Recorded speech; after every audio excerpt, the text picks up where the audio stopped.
What is going on, everybody? It's your boy Andrew. We are back with the Dinger Dudes, baby. Another episode. The wild cards are in full effect. No, Steven is not getting kidnapped. He is okay. He is just going to vacation.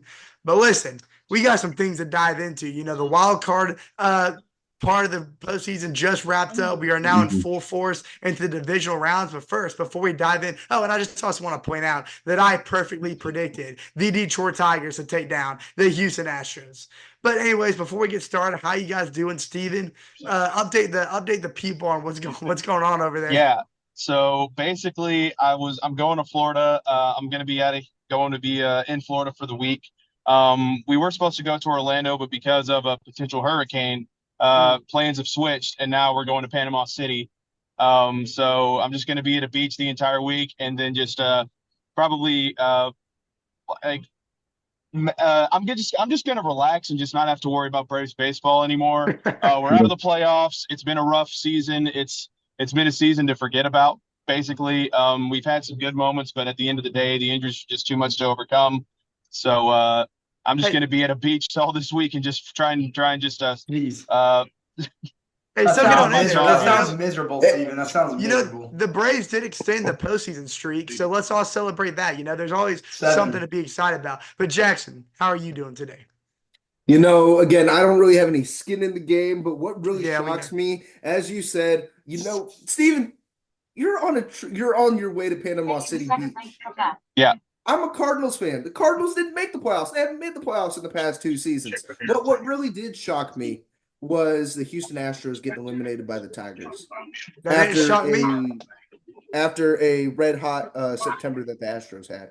Well, speaking of red hot Septembers, Tigers as well. Tigers, do you think that they beat the Cleveland Guardians? No, I don't. they're not Yesterday going to touch said Cleveland. yesterday said everything we need to know about the Tigers. The Guardians pitching absolutely tore up Detroit. They let 5 runners stranded on base. They went, I think, 0 for 5 when they had runners stranded. They only got 4 hits. That disastrous first. And then they let the Guardians score 5 runs before they even recorded out. And by the way, I have no idea why they didn't start Reese Olson to begin with. I know Lane Thomas hit the home run off of Reese Olson, but it was the guy that was in before Reese Olson that put the runners at the corners. Who was it? I can't remember who started for Detroit. Reese Olson came in because whoever started didn't record a single out before they took him out.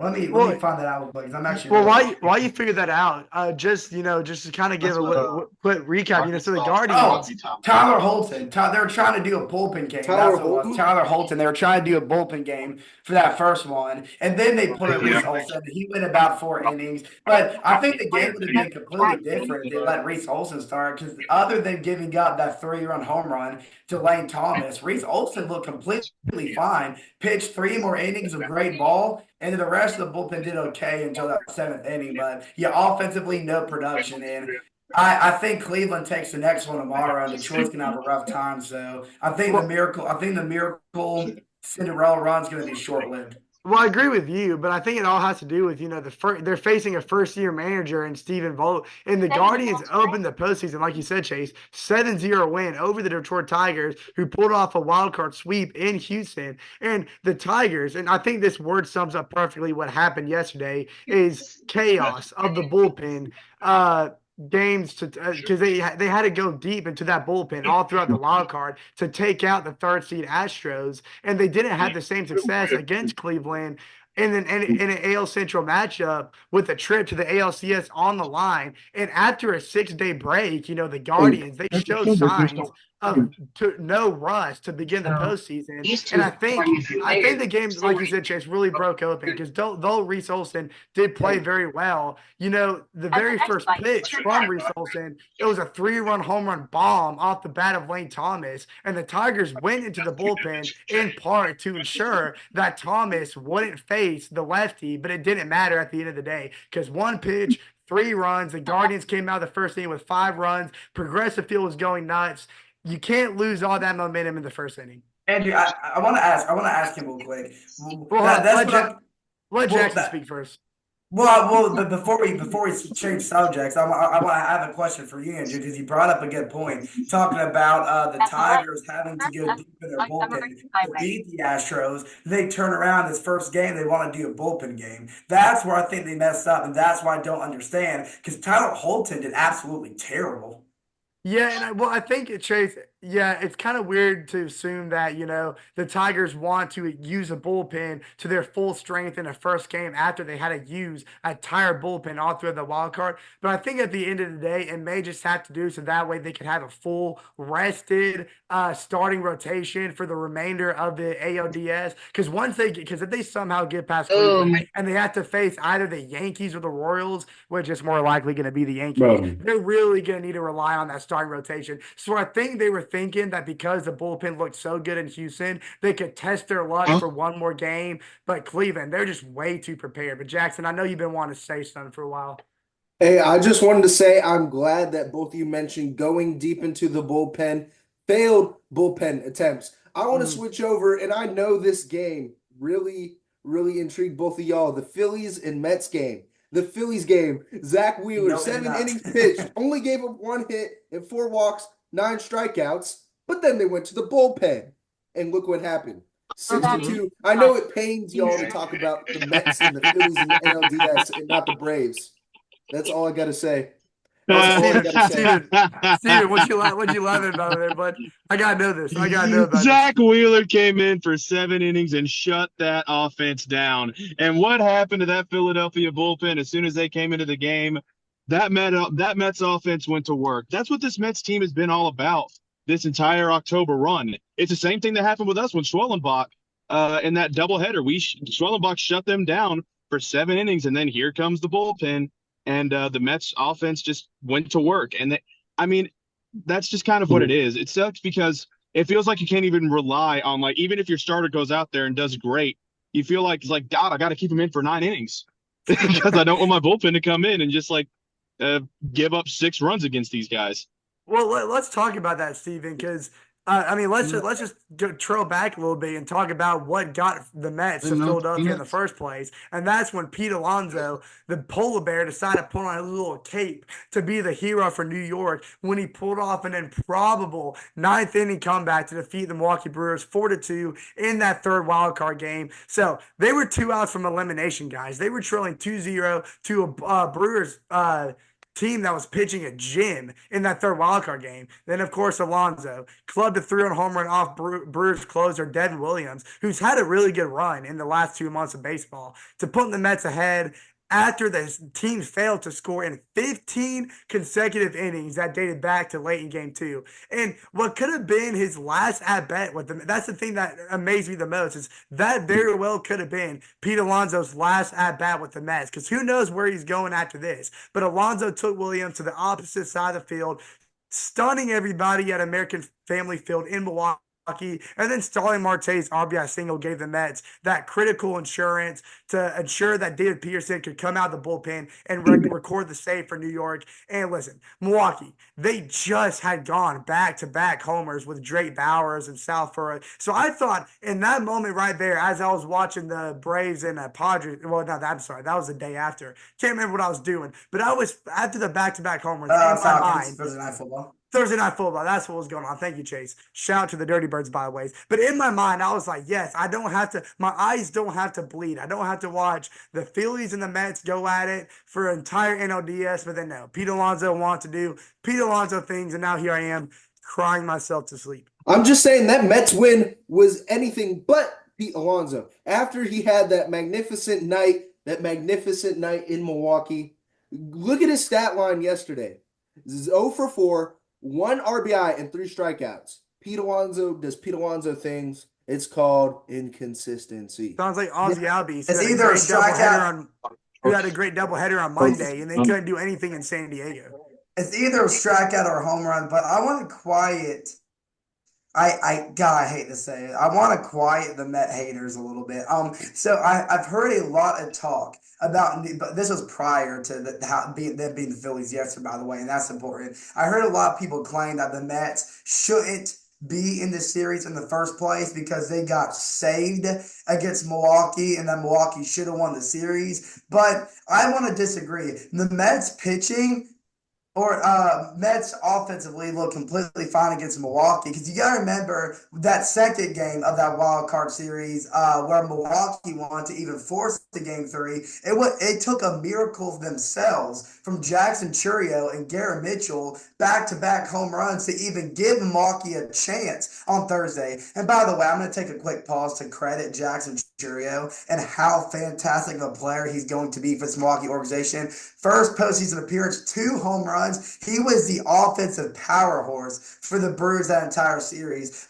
But anyways, if you ask me, the Mets should have swept Milwaukee, and it took a late game miracle heroic from Milwaukee to even force the game on Thursday. And though they blew it in the 9th inning, offensively, New York had the edge. And this is a Mets offense that you have to fear. Jackson, I know you said Pete Alonso. We all know it. The name of the game is inconsistency. For him, it's either a home run or a strikeout. Nothing in between. But then you got Brandon Nimmo, who in the wild card himself had a great series. And look what he did yesterday. Responsible twice for the runs that New York scored. He scored one of the early ones, and then that explosive 8th inning, he was a big part of that. I think they scored 5 runs, correct me if I'm wrong, in the top of the 8th, and Brandon Nimmo is a part of that. So there's a lot to fear about this New York offense, but that's the same for the Philly side because though they only scored 2 runs, there was a lot of times where Philadelphia got a lot of good contact off the balls, but either just left at the warning track or just hit a line drive a little too hard that it turned to a fly out. Those are type of moments that you're not going to skate for long. Philadelphia is going to capitalize on those good contact hits. Trust me, the Braves know. We've seen it 2 years in a row, what this Phillies offense can do. So I'm really interested to see what they do today. I believe they start at 4 o'clock today. Not too sure what the pitching matchups are going to be. I'm going to go take a look at Are you talking about Mets and Christopher Philly? Sanchez, Luis Severino. Okay. Just to So, let you so know, look. Well, Christopher and that's another got his guy. first kid. So he's going to have a fire lit under him. He's going to show out for his. Well, that's another guy. Well, that's great. He can shut him out for 8 innings, and then the bullpen can blow it again. Yeah, probably. Yeah, I don't know. Most That's likely. the thing about But who do you think after Mets take game 1? Steven, I'm going to start with you. Mets or Phillies? Who takes So I'm this? joking around because I don't think the Mets win today. I think the Phillies are going to pull it off and win a game at least before they go back to New York. But overall, I think the Mets do come out of the series, and I think the Mets actually take 2 games in New York and win it in 4. Well, I'm actually going to agree with Steven there. I was actually going to say the exact same thing. Funny enough, I think Philadelphia was going to steal. Well, not steal. I think Philadelphia will have a convincing win. Like Chase said, they were getting good contact all day yesterday. I think that contact's going to result in some runs for them, maybe early. I think Serviano might give up maybe 2 or 3 before he exits, and then the bullpen will do their typical thing. But I just don't think the Mets can secure enough runs to keep up with the Phillies today. But once they go to New York, I mean that the city of New York that's not a Yankee fan has been waiting for a moment like this, a trip to the NLDS, back to Citi Field. That place is going to be electric, and I think Philadelphia collapses. I would like to see, or I'm projecting to see a Mets and Dodgers NLCS. Serviano and Christopher Sanchez is a very interesting matchup. Those are 2 pitchers who have been very inconsistent this season. But the thing is, when they're good, they are really good. I think Christopher Sanchez knows the importance of this game. They cannot head to New York down 2-0. I think Phillies win today. I think they'll split games 3 and 4 in New York, and Philadelphia will come back and take it in 5. So you say Philadelphia takes it in 5? I actually want to give my prediction. So we're looking at this Mets lineup and this Mets pitching rotation and bullpen. They are very equivalent, and when I say equivalent, to last year's Diamondbacks team. It's not just Mets bats getting hot. It's the Phillies pitching getting cold. Zach Wheeler did fantastic, didn't he? The bullpen, and they saw this problem last year against the Diamondbacks in the NLCS. Their starting pitching did pretty well, but then when it came time to the bullpen, what happens? They froze up. But I think this goes to game 5.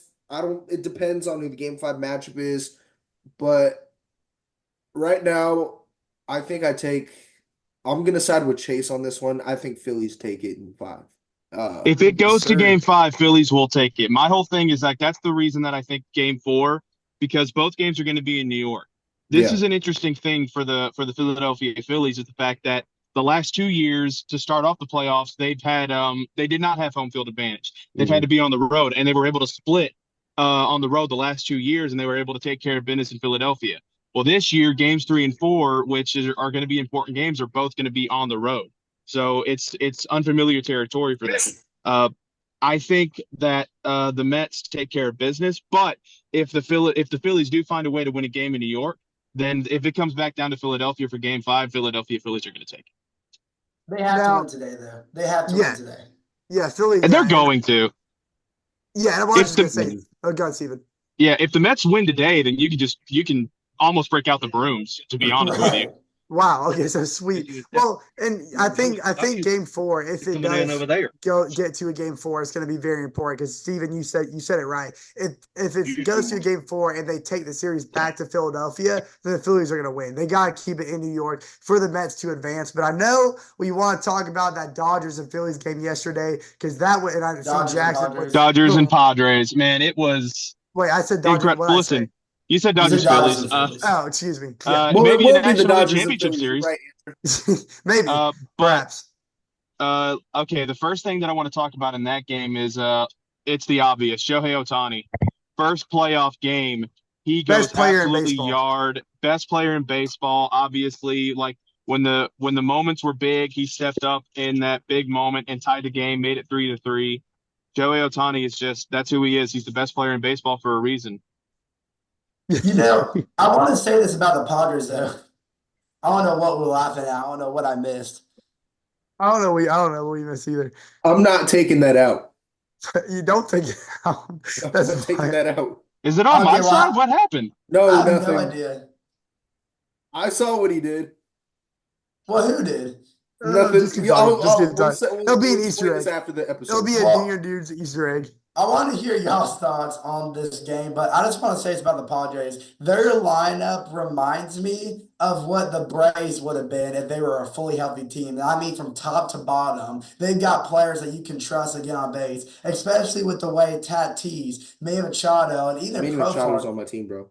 the way that they've been producing so far so the whole postseason, I mean, it's just a scary lineup to face from top to bottom. And you saw that 7 hits, putting up 5 runs on the board. It's all going to be about pitching, and that's the thing about the Padres. The Dodgers. Same with them offensively. They're stacked from top to bottom. So this series is going to be about who has better pitching. We saw yesterday it was an offensive showing for both the Padres and the Dodgers until the later innings and it quieted down a little bit. And I think it's going to be like that all series long because this is just two highly powered offenses joined together.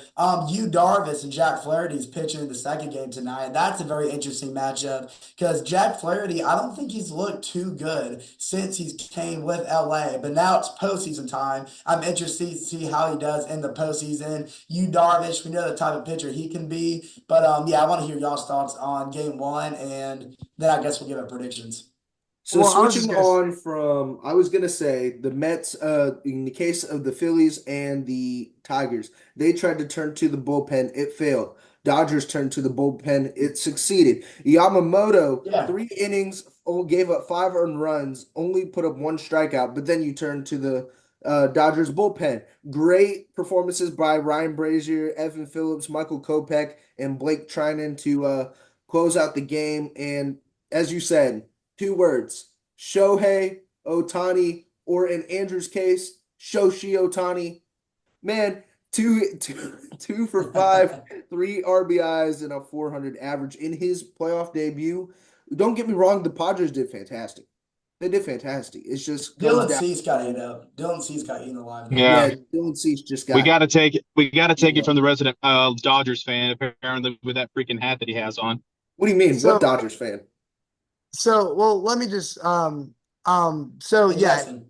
what y'all been saying the entire time is in this NLDS, I think it's one of the most highly anticipated ones for a reason because not Mhm. only do you have that in-state rivalry that we've seen just get more and more I guess All personal season. as the season progressed, and now we meet him in the playoffs. This is what everybody wanted. Like, obviously, as a Braves fan, I'm disappointed to see us get eliminated, but a part of me is also very excited that we got this fulfilled rivalry matchup in the postseason, and it's two explosive offenses. Like San Diego, start of the season, it took them a while to really find their medium before they could reach their potential. They kind of had to figure things out, get the bat stock going, get the rookies cooking up, because Jackson Burrell has been unbelievable. He tore the Braves up in that entire wild The card. Padres were only one game over 500 at All-Star break. Thank you, Chase. I was going to say And that, guess but now who? I don't have Guess to. whose bubble team that was? This guy right here. This guy right here. The rest of Andrew y'all would never last on Sports well. Center. Anyways, and yeah, but the entire outfield has just been doing fantastic, just defensively as Mhm. well, just keeping and Yeah. they're a great job at keeping the ball in the infield. That just goes for their entire pitching rotation. But I do think that we're going to see fireworks happen all throughout this series because of how star-studded both teams have. They just got great game changers that can come out and make big plays at the plate. Otani's he's a hard guy to contain, but the Padres are All going to right. have to try to limit him as much as possible. And I mean, I hate to say it, very fortunate that Freeman has also been going to be limited in the series as well, because that's another threat that they don't have to worry about holding still to just a couple He stole runs. second on a hurt ankle too. Yeah, which is Yeah. crazy. So shout out Which Give to they him the said Hart he Russell was. Award. They said he was safe, but I don't know, man. After that review, Well, Uh, we saw a lot of questionable calls. I mean, we'll get to that Yankees and the Royals Yankees and Yes, oh my game in a that little gosh. made me bit. so mad, dude. You don't understand. Oh, Okay, But but yeah, real quick before we move on to that, I got to give my prediction and then I got to leave. I'm gonna let you guys go. But basically, as far as the playoffs go between the Dodgers and the Padres, Padres definitely need to win tonight. If they do not win tonight, then you can again same thing. You can break out the brooms for the Padres, and they're going to be out of this playoffs. But the Padres, on paper, I'm looking at this pitching rotation. Uh, both of them have powerful offenses. I think the Dodgers are going to come out of this. I think the Dodgers win it in five. I think the Padres are definitely going to get 2 wins out of this series, but I think the Dodgers are going to pull it off and they're going to go to the National League Championship Series. yeah, and it's kind of hard for me to side with a team right now. I know the popular vote is going to be LA for a reason, especially with the pitchers they have coming up once they get through Jack Flaherty. But this is a team that I think once it goes to San Diego is going to have the advantage. That's a very hostile environment. I mean, that crowd it's like the mayor of the city says it himself. It's just like a party every single game in the postseason, and that goes for the regular season as well. And I think the Padres know that they're going to have to continually get big numbers on the board to beat a team like LA because they're going to be explosive on offense. So I think it's just going to come down to which team can score 50 runs in the series first. I mean, let's be honest here. That's a little bit of an Mm-hmm. exaggeration, but just to put emphasis on how good the offense is. But I think don't want to say it. I really don't because I don't like this team very well, but I think I'm going to have to pick the Dodgers because they have more veterans, I think, when it comes to postseason experience. And I think they've got a more talented roster. Maybe in the bullpen. I don't know, that may be a little stretch. Philadelphia Padres have a really good pitching rotation, but I think the Dodgers will get the best of them. It's going to be close. Expect this to go to 4 or 5 games. I do like the Dodgers though. Andrew, like you said, it took until the second half for the Padres to get their pitching figured out. Their starting rotation didn't look great until October or August, September rolled around. And the Dodgers, we all know this whole season they've been facing injuries in that rotation. I think this is going to be similar to the Dodgers and the Astros World Series offensive wise, like offensive production. I think about every game we're going to see a high scoring affair. This is going to be a very feisty series. I don't want to say. I think the Padres do get the win tonight, which would be huge for them coming home. I think. I think also like the Phillies and Mets, they'll split 1-1 in San Diego. They'll come back to LA in five. I think the Dodgers win this series in five. Okay. All right. Jackson, you All right. second hand. I wanted to. So, as you said, injuries to both sides of pitching. As y'all know, Joe Musgrove is now out for the rest of the playoffs and probably out for a good bit of next season with a Tommy John surgery. So he's cut. He's done. Dodgers are without Tyler Glasnow and Clayton Kershaw. Not like Clayton Kershaw does anything in the playoffs anyway. So No, like never he's has. pretty much a scratch regardless. I am a big fan of Jack Flaherty. As y'all know, I'm a Cardinals fan. I'm just wearing this because there was no other teams that are currently still in the playoffs I still have. So I'm wearing. Tigers hat. You have a Tigers Huh? hat. You You have have a a Tigers Tigers hat. hat. Oh, I do have a Tigers hat. Where's my Tiger? I think I left it at the apartment. Anyways, I'm at home right now, so I did not bring that with me. I completely and I have a Yankees hat too. I forgot about that. But when it comes down to Dodgers and Padres offensive power, who do I trust more? I don't really trust you, Darvish, in the playoffs. He didn't do really well last season, or not last season, season prior, the last time he put in playoffs. Yeah. I put trust in Michael King though. Michael I King. trust Michael Oh my King. gosh. I put trust in Michael King. 12 strikeouts. Crazy. So when I'm looking at this, I think Dodgers take it in 5. It's going to be a really great series. Yeah. It's going to be a really Hey, good. I got one more thing to say before I have to leave the call. Go Guardians, man.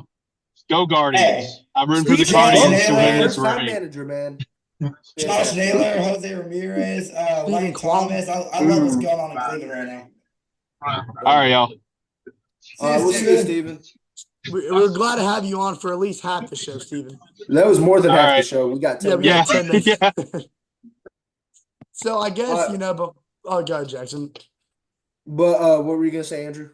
Well, I was just gonna say, I was gonna give my early thoughts on the Royals game. And Jackson, I want you, after I say this real quick, I want you to talk about the stolen base mishap that potentially lost the Royals a game. But let's take it back a little bit. Let's talk about Kansas City, man. They went from 100 to 6 losses all the way to Yankee Stadium for the ALDS. Let's give it up for the Kansas City Royals and their unreal turnaround. The Royals, they scored 3 runs in 2 games and got a pair of go-ahead singles from their superstar shortstop that hardly registered on any exit velocity. They were not hitting the ball hard at all. But yet the Kansas City Royals did just enough to surpass the Baltimore Orioles, who I had in the ALCS, by the way. So that kind of made me a little upset. But they got past them in the wild card in both games in Camden Yards. And let's talk about Bobby Witt Jr., because he's going to be the difference maker in this Yankees series. He pushed across the go-ahead 2-run in the 6th inning in both games 1 and 2. He's got that clutch gene in him. And then the latter just kept leaning towards their way in terms of the winning margin, because Baltimore had no offense production. They looked like the Atlanta Braves out there. I hate to say it, but it's true. And they clutched up, and the Kansas City is now set for a matchup against the New York Yankees, which will be the last time they've seen each other in a playoff series, I think was 1978, if my facts serve me right. But that was just, a few baseball generations ago or whatever. But now, Just a few. Yeah, just a few. So let's talk about what happened in that game. I want to talk about what happened. Can I screen share real quick? I mean, yeah, but I was going to get my thoughts out real quick. hold on. You can give your thoughts out while we watch this video. Well, no, okay. If it's a stolen base video, let me get to that first, because I'm going to lead into that. So don't show it yet if it's a stolen base video. It's the stolen base video. Yeah, don't do that, because I do want you to talk about it, because you were very passionate about it last night. Kansas City did not deserve to win that game.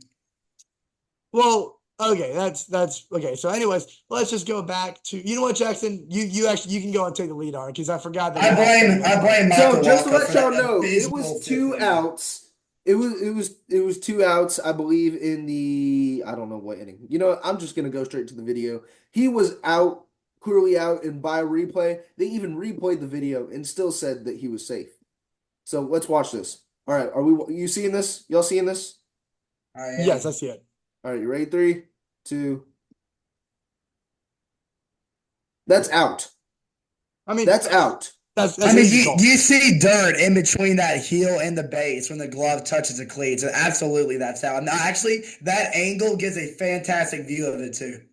Now, and here's what sucks. And look, and that reaction says it all, because here's what sucks. You see it in the top left of the screen. This was a pivotal moment in the game. This was the 7th inning, and it was the deciding moment in the game. It turned out to be. This is the Spanish channel, by the way. Yeah, Jazz Chisholm, he got on base with that leadoff single, and then he stole second. And as you can see there, very controversial call But after he was called safe at second, that's when he went on a score. The final run looked perfect timing as Alex Vertigo sends him on a single, and then after a If he holds ferocious on to that, yeah, look, after a ferocious back and forth game, the Yankees went on to win, but Chisholm's stolen base in the seventh inning remains. And this is what MLB.com's Aaron Rodgers had to say about that. He said, I got a really good look at it out there, and afterwards, I think we did have a really good argument that the play should have been overturned. And this was a guy in New York who made the call and then afterwards speaks up about it, said, yeah, maybe it should have been overturned. So even he knows that in that moment, he failed the Royals organization. And I don't know. It was. Hey, we hurt me. have about It hurt me 5 minutes. bro, personally. I'm just saying. So, Chase, I don't like how you said how the Royals didn't deserve to win this game. Look at this. That is an out. No, That yeah, is an I out. understand. Hey, If that's hey, I not that's two understand. outs, there's nobody in running score position. I understand, but when you Scoring bring in, position. hey, okay, when you bring in 2 extra runs prior to the situation without giving up a base hit, I'm looking at you, Michael Walker, for walking in 2 runs. This right here, it should have been a 5-3 game, and that base hit by Verdugo should have only brought in 1 run instead of 2, or instead of, I'm sorry, should have made it a 1-run game instead of giving the Yankees a lead. So when you make mistakes like that and you allow the Yankees to score runs without even letting them get a base hit, then you're Are you just shooting thinking of yourself in Michael? the Are you foot. thinking of Michael Lorenzen? Because Michael Walker, when he exited the game, it was 3-2. No, was it? He gave up 3 earned runs. Oh, I'm sorry. No, he walked Austin Wells to make it 3-3. Then they took him out, and it was who'd you say came in after him?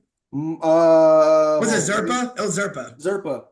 Yeah, he came in and then he walked Anthony Volpe to give the Yankees a lead. But if they don't, but they got bases loaded without recording a single out. And then instead of attacking the strike zone, which you have to do in that situation, he tried to pitch around these guys, knowing good and well they're not going to swing because you just loaded the bases on 1 hit. So of course they're not going to swing if you pitch around. That's a bad move on the pitching coach by not allowing him to attack the strike zone and making them go a little outside and hoping to get them to swing. Because you should know good and well they're not going to swing. And then in that case, you instead of that because of that situation that made that missed call more crucial than it could have been. So whether they got the call or not, it should have never been a 5-5 game in the situation in the first place. And that's why I'm saying the Royals shouldn't be mad at the ump and saying, oh, the ump screwed us. You should say you screwed yourself. Well, you can never say that about any game because one call doesn't decide a game. But Exactly. you're throwing a lot of shade on the Royals, Chase. What do you mean exactly? That's what I'm saying. What do you mean exactly? Hold on. I actually want to credit Kansas City really quick because listen, let's be honest, ladies and gentlemen. Aaron Judge, I mean, I think he might be the clear winner for the American League MVP, but on the same spectrum, he has had an awful month of September, and that still continues to bleed into October. Judge is quiet at the plate, continues.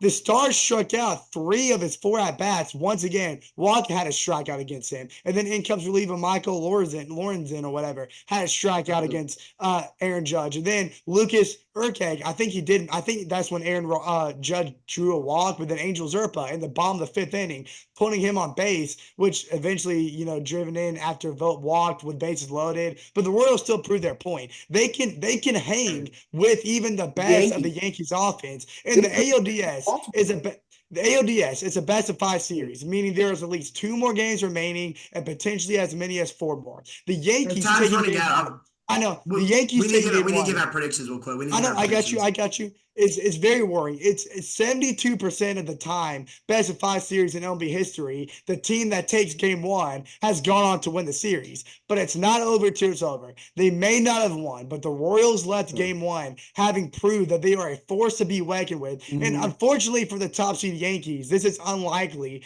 to be the easy series they'd hoped for. But with that being said, I think the Royals do lose in 4. Give me the Yankees. I hate to be that guy, but I am taking the Yanks.